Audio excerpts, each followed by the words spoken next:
когда отмечают День памяти уфимских святых, чьи мощи хранятся в Сергиевском соборе и сколько лет прожила Зосима Эннатская. Об этом и не только вы узнаете в программе «Дорога к храму».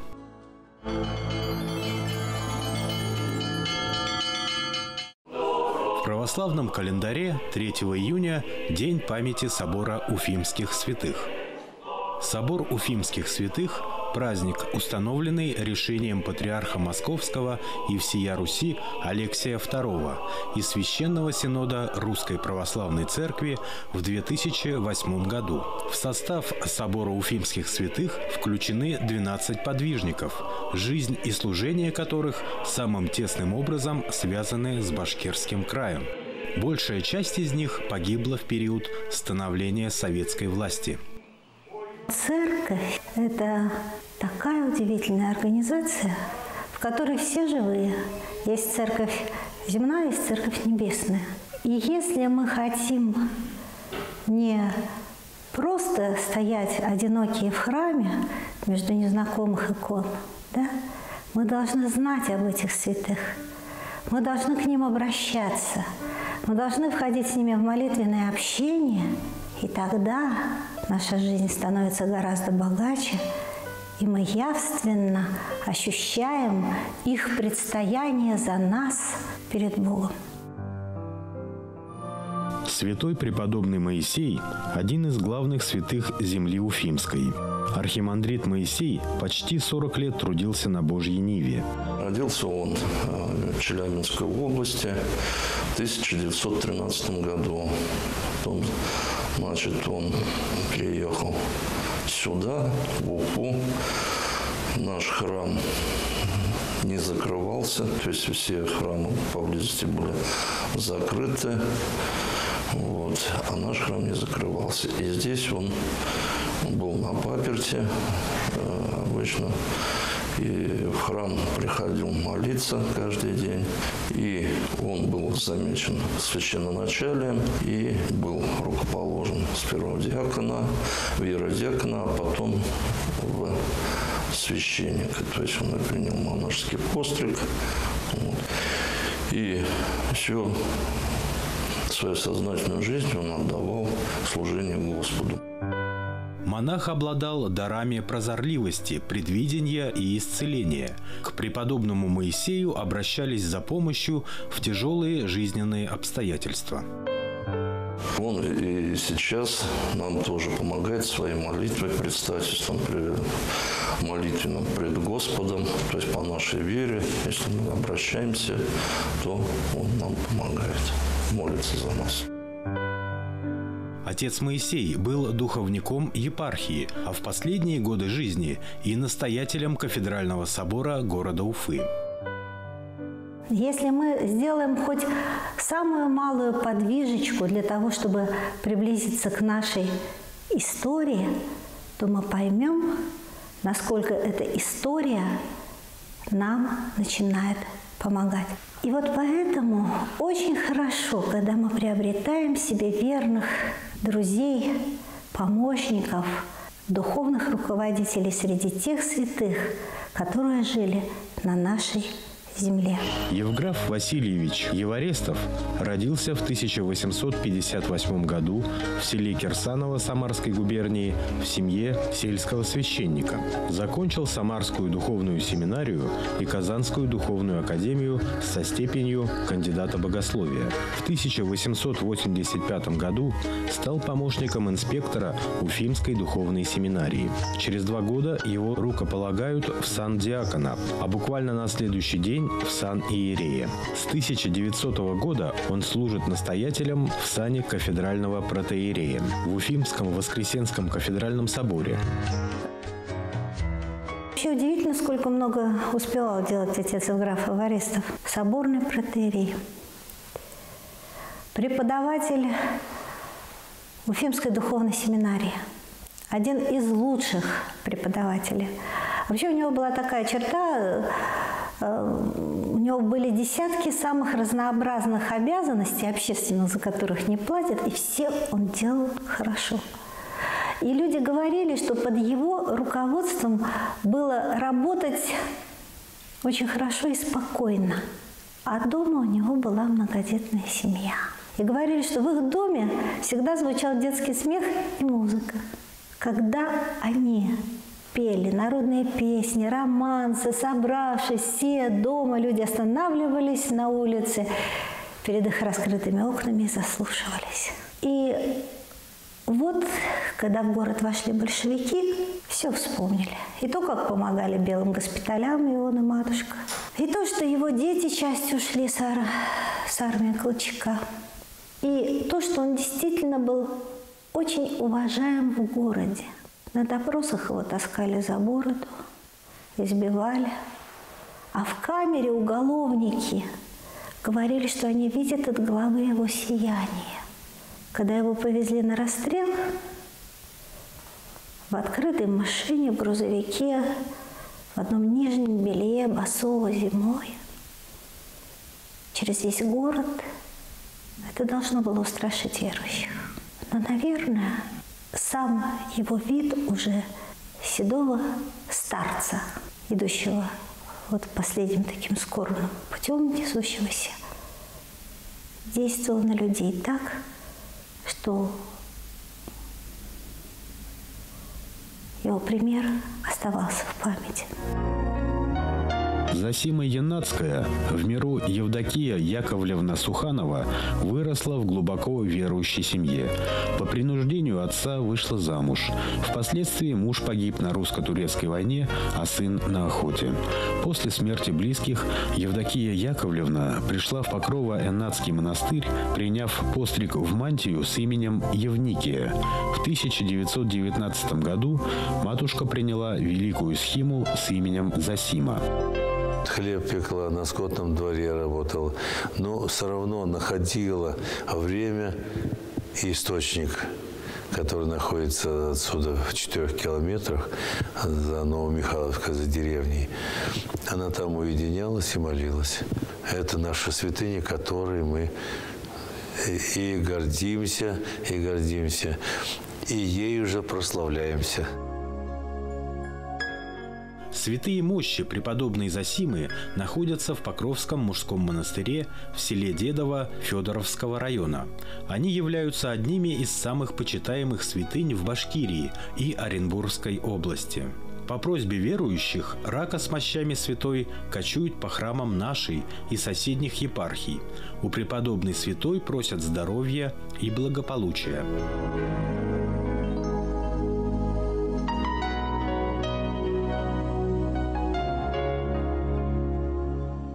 Говорят, ну что у вас, у христиан, за праздники? Вот кончина одного святого, вот кончина другого святого. Да разве же это праздник? Это праздник. Они входят в жизнь вечную. Они уходят ко Христу для того, чтобы предстоять там за тот приход, за тот храм, за ту церковь, откуда они пошли на свою Голгофу. И, наверное, не случайно вот эта книга, которая тоже издана в Москве, называется «Путь на Голгофу», и рассказывает она об уфимском епископе, священномученике Симоне. Опыт его жизни оказался достойным, нужным для изучения одним из самых сильных заведений. Сатихновский православный гуманитарный университет, сейчас ранее Богословский институт, очень много трудов по истории церкви было издано именно там. И вот эта книга о мирянине, но члене Поместного собора в Москве, избранном туда от нашей епархии, Александр Ницца. Человек образованнейший, умница. А что он говорил? Церковь – это душа нашего народа. Священномученик Симон Шлеев стал епископом уфимским в 1920 году. В этом сане он пробыл всего год. Владыку убили возле дома 2 выстрелами. Священник Аверкий Северо-Востоков в день своей гибели отпевал покойника, и когда в село вошел отряд красноармейцев, звучал погребальный звон колоколов. За такую встречу священника и расстреляли. Священник Тимофей Петропавловский во время торжественного вхождения красноармейцев в занятую деревню полол огород. Батюшку тут же расстреляли за невнимание к победителям. Игуменья Маргарита Гунаронулу в октябре 1918 года была расстреляна большевиками в упор на ступеньках своего храма. Мученика Киприана Яценко обвинили в контрреволюционной агитации. В 1935 году он погиб. При разгрузке баржи Киприана Александровича и других заключенных задавило насмерть упавшими бревнами. Иерея Алексия Канцерова расстреляли на пароходе, где ехал карательный отряд. Отец Алексей Канцеров из села Топорнино, сейчас это село Кушнаренково. Когда дворянин Топорнин, герой 1812 года, ему за это дали угодья, и он строил свой великолепный особняк на берегу реки, то местные говорили так, что один кирпич шел на особняк, один на храм. Один на особняк, один на храм. Ну, наверное, подвозили под водами, наверное, это фигурально. И говорили, что этот храм был небоподобной красоты. Фотографии показывают, что храм был в стиле классицизма, простой, изящный. И вот там служил отец Алексей Канцеров. Это был замечательный, образованный человек, выпускник нашей Уфимской семинарии. Библиотекой он заведовал. И вот в 1915 году, во время войны Первой мировой, ее тогда называли просто «Великая война», думали, что не будет больше таких страшных великих войн. В это время он стал служить в этом храме. И случилось так, что через короткое время, в 1918 году, большевики, ну, как водится, пьяные, приехали отбирать добро у крестьян с продотрядом. Как-то их встретили без должного почтения. Арестовали. И священника арестовали. И он попал на тот легендарный пароход заложников, на котором были собраны самые уважаемые люди в Уфимской епархии, для того, чтобы дать время большевикам, оставляющим город, уйти и все увезти, да? Что сошлось, что не сошлось. Ну, кого-то отпустили с этого парохода заложников, а кого-то и расстреляли. И причем страшно проходил этот расстрел. Среди конвоиров в основном были подростки, и девушки тоже. И вот этим подросткам вливали в них водку, давали им оружие, и они расстреливали этих самых уважаемых людей Уфимской епархии. И причем сами они потом с содроганием говорили, что кто-то кричал: «Заберите все свое имущество, сохраните мне жизнь». Кто-то гордо и молча принимал смерть. А священник, отец Алексей Канцеров, когда его вывели на расстрел, сказал: «Господи, прости им, ибо не ведают, что творят», глядя на этих пьяных подростков. То есть это была казнь на самом деле. И тех, кого убивали, и тех, кто убивал. Потому что нельзя дальше жить с этой тяжестью на душе, когда у тебя такой смертный грех. Но вот эти слова отца Алексея, наверное, он и своих убийц до сих пор отмаливает на небесах. И остальные грехи, которые в обилии собрали люди на его родной земле. Поэтому такие простые судьбы, такие простые слова. И как они много значат. И поэтому в день собора всех святых земли, Уфимской просиявшей, в каждом храме они будут молиться вместе с нами за нашу землю, за нашу совесть, за нашу душу.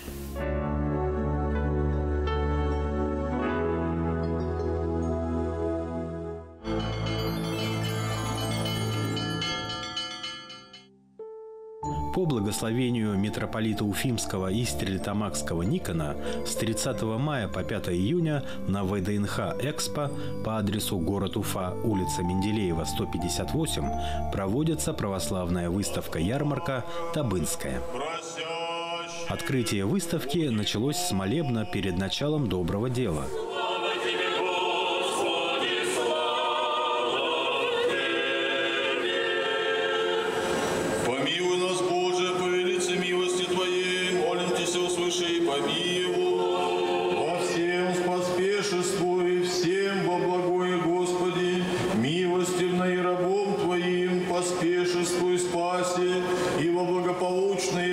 Совершение дела их спешно произвести. Благослови, молимся, всемогие, владыка, услыши и помилуй.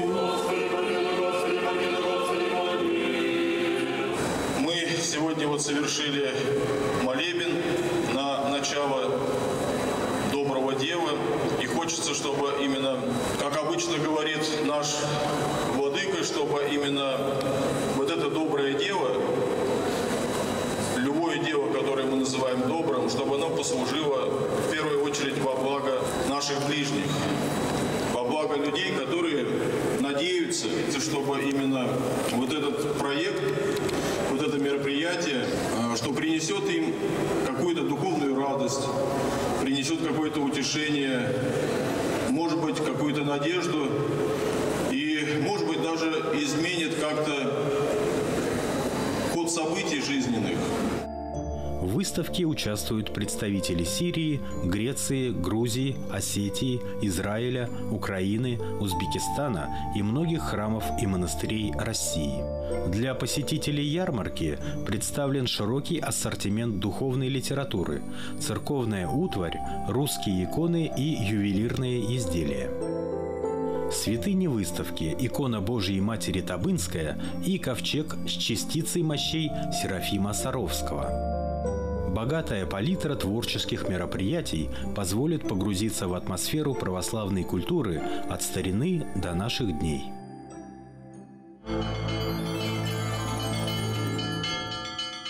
Праведная Матрона, от раковицы святую нарече, от нашего... По благословению митрополита Уфимского и Стерлитамакского Никона в Иверском женском монастыре города Уфы, который находится в микрорайоне Инорс по улице Ферина, 15, прибывает ковчег с частицей мощей святой блаженной Матроны Московской. Радость освящения угасимой пред Господем сияющей. Матронушка – так нежно называют верующие святую Матрону Московскую, одну из самых известных и почитаемых православных святых, имевшую от рождения дар чудотворения. Провидица не видела дневного света, но имела духовное зрение. Сама, лишенная возможности видеть, она помогала людям найти правильный путь. Каждый желающий может прийти в храм для того, чтобы приложиться к мощам Святой Угодницы Божией и спросить у нее ходатайства во всех своих делах перед Господом и получить благословение от этой святой. Многие люди, обратившиеся к этой святой с молитвами, получают помощь. Поклонившись мощам святой праведницы, исцелилось немало больных. Ежедневно перед ними совершается акафист в 11:30 монашествующими и духовенством за вечерним богослужением, если в этот день нет каких-то особых праздников. Святыня будет пребывать в Иверском монастыре до 7 июня. Жаждущая, напаяющая, радуйся, праведная Мать Матрона, теплая нас Богу молитвеннице.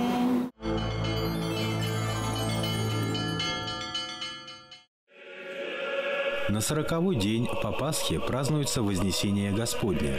Это один из самых древних праздников пасхального цикла. Когда Господь воскресает, и мы слышим проповедь апостолов и его ближайших учеников о воскресении Христовом. После своего славного воскресения Господь многократно является своим ученикам, напоминая им о сказанном при земной его жизни, объясняя и открывая тайны Царствия Божия. Конечно, христиане не празднуют саму разлуку со Христом, пусть и в его земном пути. Но, как и ученики Христа, мы должны понимать истинный смысл событий, который описан в Евангелии. Очень важно помнить о том, что, проповедуя о воскресении Христовом, мы часто не договариваем несколько слов. Мы говорим, что Христос воскрес. Но для древних язычников и даже для иудеев это было чем-то, в общем-то, знакомым. Дело в том, что в древней мифологии, в языческих религиях их божества тоже имели некоторые такие признаки воскресения. Но апостолы говорили о том, что Христос воскрес телесно. Именно это вызывало скандал, именно это вносило соблазн для слушающих. Потому что по представлениям древних философских школ спасение человека мыслилось в освобождении от телесности, от тела. По учению великого философа Платона, цель человеческой жизни – это освободиться от телесности. Но здесь мы слышим проповедь о том, что Христос воскрес вместе с телом. То есть Его душа воскрешает и тело для вечности. И по прошествии, и в течение 40 дней, и по прошествии их, Христос является своим ученикам и показывает свое тело. Мы можем вспомнить пример с явлением апостола Фоме, который вначале не был с прочими апостолами, и говорит о том, что «не поверю, пока не вложу моего пальца в раны от гвоздей». И через какое-то время Господь является ему и говорит: «Принеси твой палец сюда и вложи в мои язвы. Убедись, что это реально я». То есть Христос подчеркивает, что это реальное тело, воскрешенное им. Святой Григорий Богослов говорит: «Спасителю не нужна была колесница, не нужна была помощь и ангелов, ибо Творец своей божественной силой вознесся на небо, возвратился туда, где пребывал от века». По прошествии вот этих 40 дней, по прошествии явления Спасителя ученикам, Он возносится на небо и возносится вместе с телом. То есть Христос возносится не просто как Господь, возвращаясь к своему Отцу, с которым таинственно пребывал и так все это время. Христос возносит на небо преображенную человеческую природу. И уже навсегда вместе со Святой Троицей на небесах, в Царстве Его, пребывает и человек в личности Иисуса Христа. В подобной славе призваны и все мы с вами. То есть подлинный смысл праздника Вознесения заключается в том, что Господь возносит на великую славу, великую честь и человека, ставит его рядом с собой. Человека преображенного, обоженного, достигающего подобия и просвещенного от Бога. В церковном календаре этот праздник появился около IV века. Как и в случае с Рождеством, ранее входившим в празднование Дня Богоявления, Вознесение Господне раньше праздновалось как часть Пятидесятницы. Причем это был не один праздник, а цикл церковного года.